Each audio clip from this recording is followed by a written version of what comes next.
So it's the next day, it's Sunday. Huh? It's Sunday.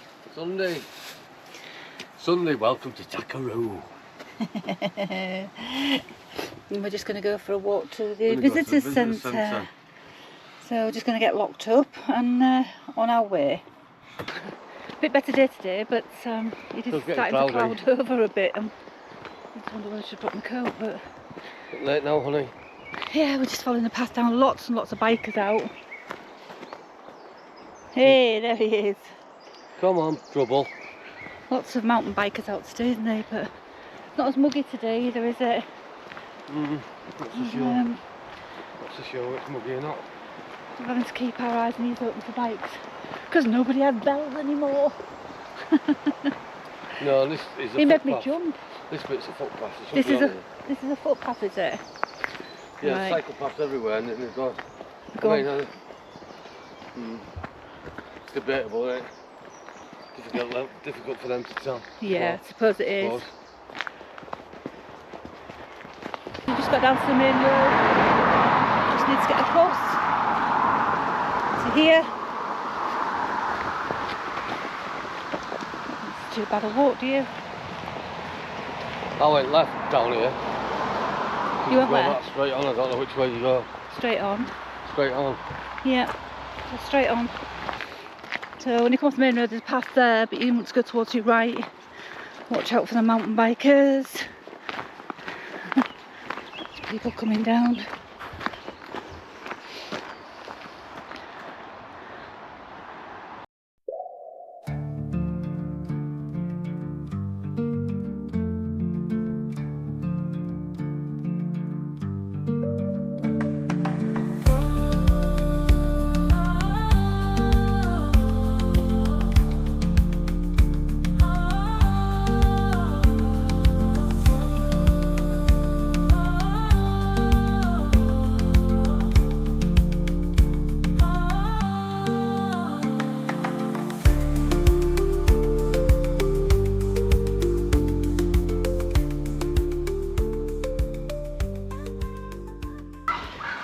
So here we have the Great War Hut.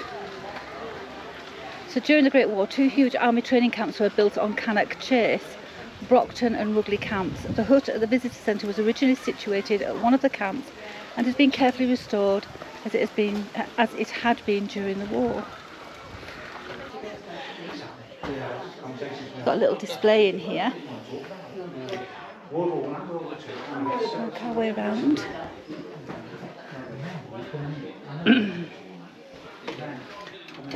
Old metal canteens or water bottles in there. These are all things they've found. The major thing about this camp, it's had a purpose-built hospital in 1916. Have you been here before? No, this is our first time coming up here. Ah, right. Or down here, whichever way you think of it, yeah. So, Right, let me just sort the place out. gosh, got some... This is, I'll show you where we are in a minute. Let's get rid of all this rubbish. So is this actually Cannock Chase, all of this? That's part of Cannock Chase, as it was in 1916. We are there, as we speak. Okay. Right? Two huge army camps, each holding 20,000 men. This was known as Rugeley Camp, that was known as Brockton Camp. Wow. Due to the topography of the land, it's a lot flatter here, so that everything's a bit more concentrated. At Brockton, it's a bit all over the place, so they tended to fit it in where they could. It was all designed in 1892, all this. The British government were a bit worried with Germany's expansion plans with their new emperor and what was his name? The new chancellor, a fellow called Caprivi, who were wanting to sort of dominate the world. So they said to Lord Lichfield, him of of Shugborough Hall, could we build a couple of camps on your land should the need arise? And he said, yes, why not? This here is a railway line. Oh, now I've heard about this railway line. The Takaroo Railway, that's yeah. the one. Now that went all the way around this camp, then across the Chase, and all the way around the Brockton camp. And there was 12 miles of track in total, 9 miles of sewer, you know, so it was all The infrastructure was unbelievable. You know. This here was built in 1916. It later became Brindley Village, but prior to that it was oh, my mum's got all the stuff there. Those are photographs that we managed to find somewhere, bought them at auction, of how that worked. That was a 1,000-bed military hospital.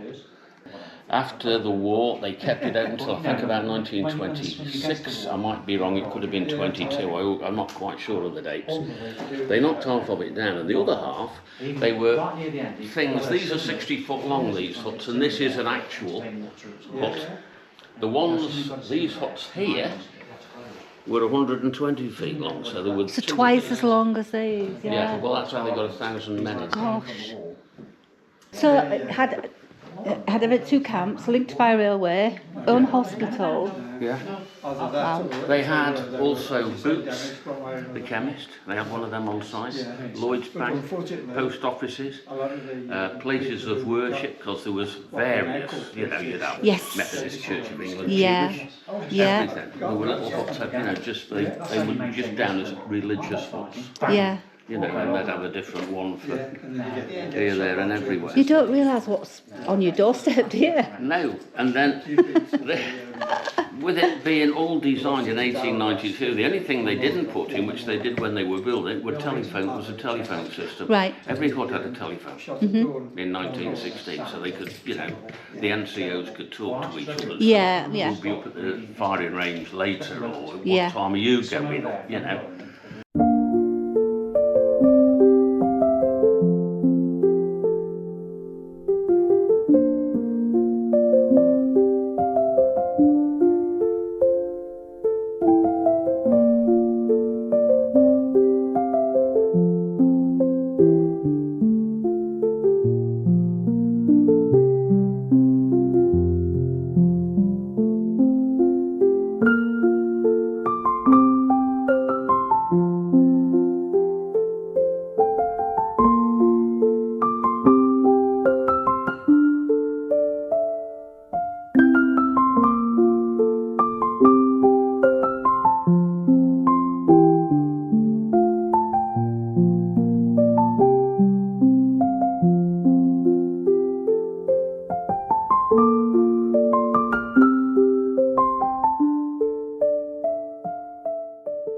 Wow, how fascinating that was. That was brilliant. The 2 gentlemen in there. So knowledgeable.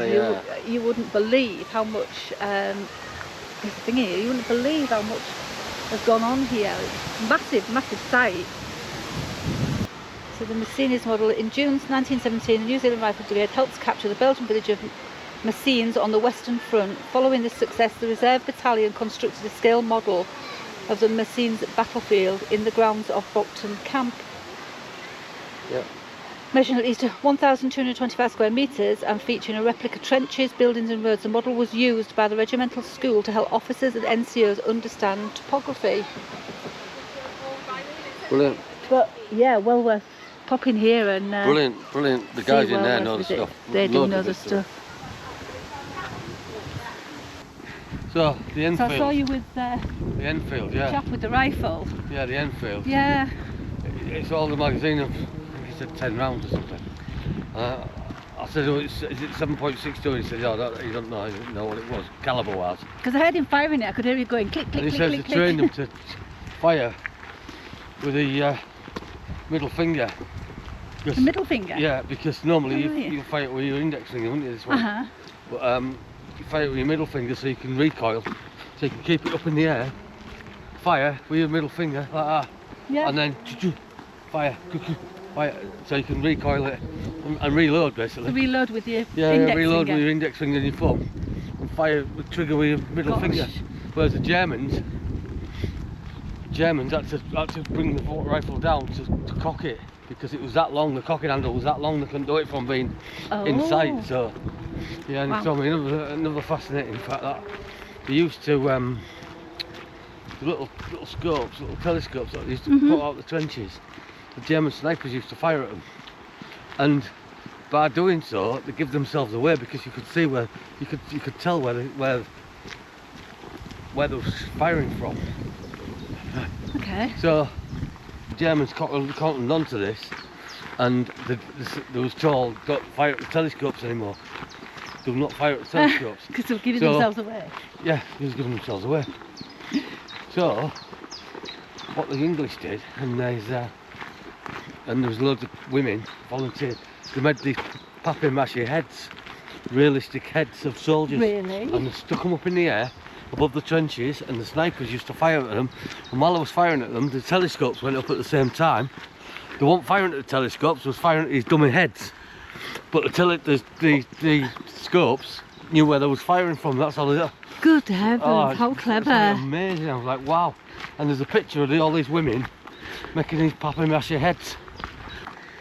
So you are standing at the main entrance to RAF Hednesford. Where are we? So we're here. Right, okay. The camp consisted of row upon row of wooden huts, large hangars, a training shed for aircraft and other essential buildings. The camp covered 100 hectares. There was some 500 buildings, around 6,000 to 7,000 military personnel based here. 6,000 to 7,000. Wow. And after the Second World, the camp was used as a demob centre until 1950, and then as a training camp. Officers' quarters, station HQ and main entrance, guardhouse and post office, education huts and Jewish club, sergeant's mess, Astra cinema, dining halls, naffies, main gym and concert hall, training sheds.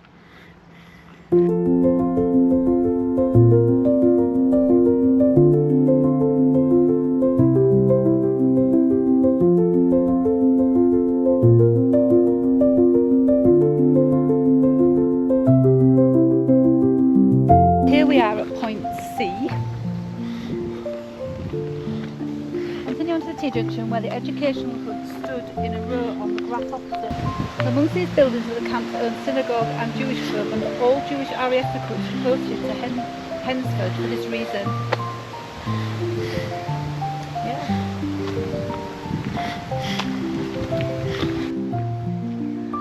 So imagine that just lined with huts.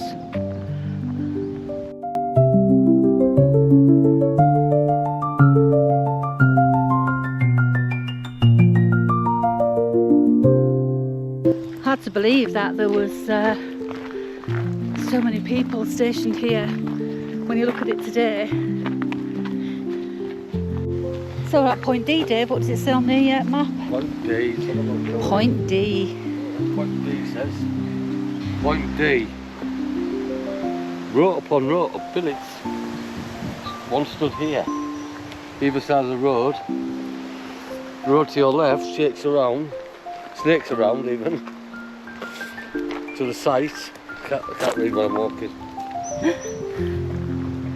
To the site of the camp's very own cinema, the Astra, where recruits were shown training and educational films, as well as a full programme of the best films of the era.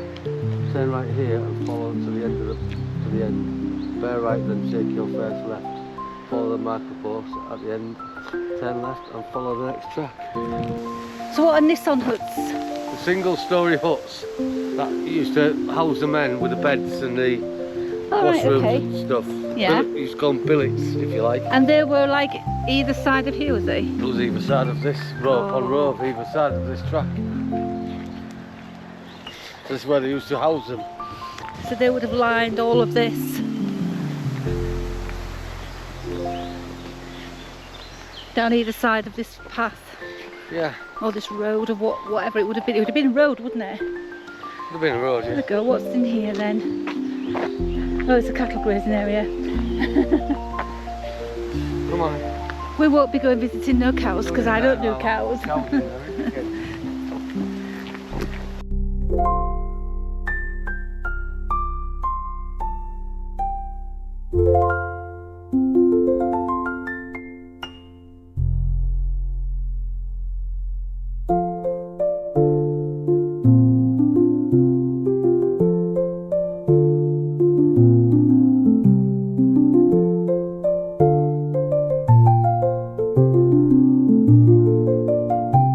I can imagine all the RAF people doing PT on here, running up and down the hills with the bloody muscle busters.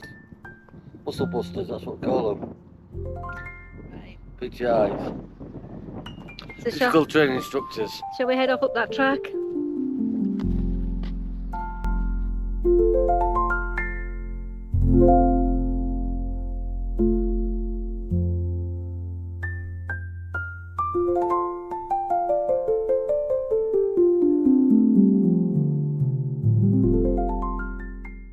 Follow the track to the post F and the next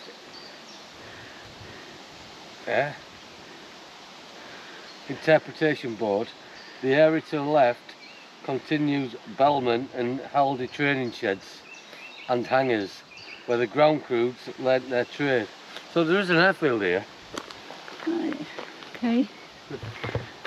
Obviously there's planes. Those hangars and stuff. So what's it show on that map? Where does it say where we are? So we're here. Yeah. Okay, so it must have been all around this bit here. So what have we got on the left hand side here then, as we go down? All the hangars were. Where all the training, well, all the aircraft hangars were. And the RAF people learned the trade, fixing engines and stuff. This way, Marla. Well, a massive amount of activity went on here, wasn't it? Yeah, huge amount. Come on.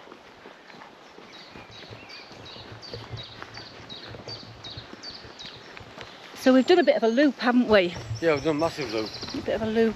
Quite a big place though. But and this is just one trail. yeah, this is just little one trail. RAF camp. And there's a meadow, In lovely the World meadow War there. II, there was RAF camps scattered all over the country, weren't they? Yes. You know, Battle of Britain and all that. Yeah. It was all over the place, weren't they? Yeah, there will have been. Beautiful, but I'd love to spend a few more days here. I know. Exploring it. Yeah. There is I'll such. tell you what, I'd get the electric bikes out and you can just jog along with us, can't you? Yeah.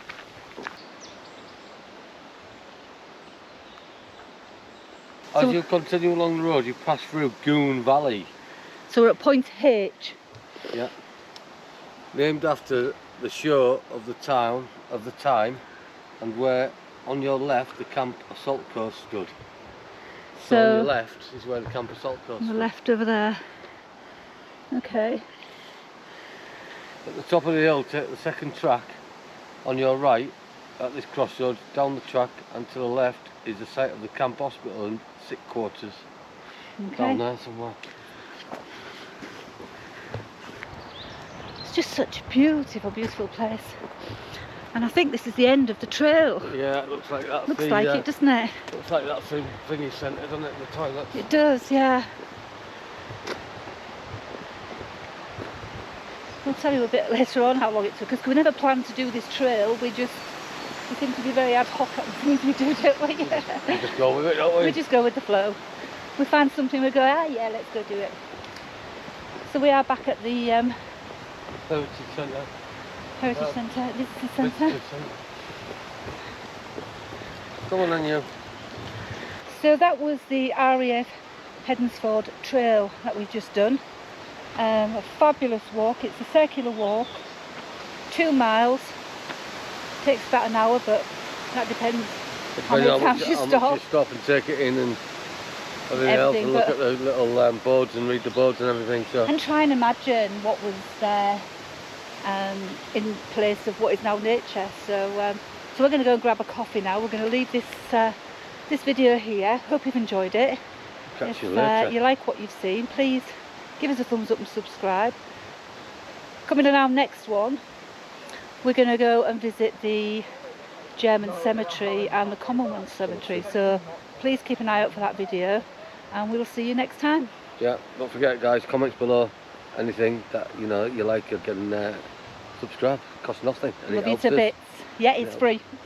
It's free and it costs nothing, and it's free and it costs nothing. That's the same thing. So take care, enjoy the rest of your bank holiday weekend. Love you loads, and we'll see you soon. We'll see you soon. Take care. Bye.